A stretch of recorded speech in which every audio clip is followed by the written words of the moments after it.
Hi friends, welcome to Salem Batma Samayal.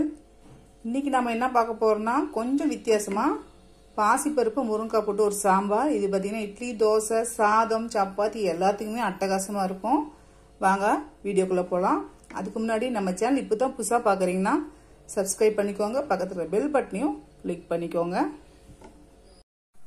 இப்போ பாருங்க நான் வந்து ஒரு பேன் வச்சிருக்கேன். நான் இப்போ ஒரு கப் அளவுக்கு பாசி பருப்பு, இது அளவு பார்த்தா ஒரு 100 கிராம் இருக்கும். இதை லைட்டா வறுத்துக்கலாம். வறுத்து செய்யும் போது அந்த வளவளப்பு இல்லாம கொஞ்சம் டேஸ்ட் நல்லா இருக்கும். இப்போ இந்த பருப்பு பாருங்க நல்லா வறுபட்டுருச்சு. இப்போ நான் இதை கழுவி எடுத்துட்டு வந்துடுறேன். இப்போ பாருங்க குக்கர்ல நான் இந்த பருப்பை மாத்திக்கிட்டேன், கழுவி போட்டு வச்சிருக்கேன். இப்போ இதுல நான் பெரிய பல்ல 2 பல் பூண்டு சேர்த்திக்கிறேன், 2 பச்சை மிளகாய், தக்காளி பெரிய சைஸா 2 தக்காளி சேர்த்துக்கலாம்,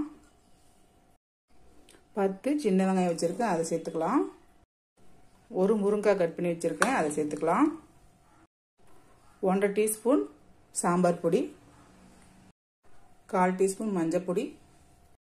இப்போ இதுக்கு தண்ணி முழுகிற அளவுக்கு சேர்த்துக்கலாம். இப்போ கொஞ்சமா நான் எண்ணெய் சேர்த்துக்கிறேன். எண்ணெய் சேர்க்கும்போது நல்லா வேகும், பொங்கி வராது. இப்போ குக்கரை மூடி ஒரு விசில் வச்சு எடுத்துக்கலாம். ஒரு விசில் இருந்தாலே போதும்.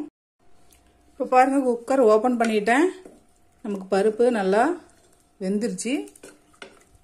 இப்போ இதுக்கு தேவையான அளவுக்கு உப்பு சேர்த்துக்கலாம். சேர்த்துட்டு நான் ஒரு சின்ன நெல்லிக்காய் சைஸ் புளி கரைச்சி வச்சிருக்கேன் அதை சேர்த்துட்டு இப்போ இது கொதிக்க வச்சுக்கலாம்.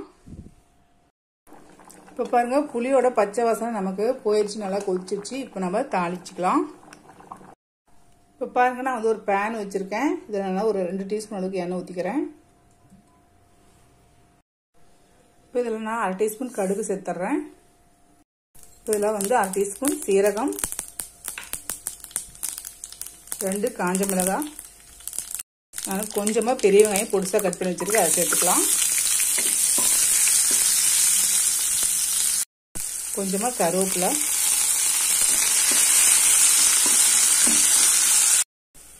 இப்போ வெங்காயம் பாருங்க நல்லா செவந்துருச்சு. இப்போ நான் 1/2 டீஸ்பூன் மிளகாய்த்தூள் வச்சிருக்கேன் அதை சேர்த்துக்கலாம்.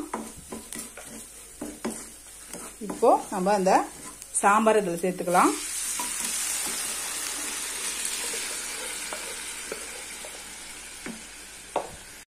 நான் கொஞ்சமாக பெருங்காய பொடி இதில் சேர்த்துக்கிறேன். இப்போ இது ஒரு கொதி வரட்டும். இப்போ பாருங்க சாம்பார் நல்லா நமக்கு கொதிச்சிருச்சு. இப்போ இதுக்கு மேலே நான் மல்லி இலை போட்டு ஸ்டவ் ஆஃப் பண்ணிடுறேன். அவ்வளோதாங்க, சூப்பராக நம்ம பாசிப்பருப்பு முருங்கைக்காய் சாம்பார் ரெடிங்க.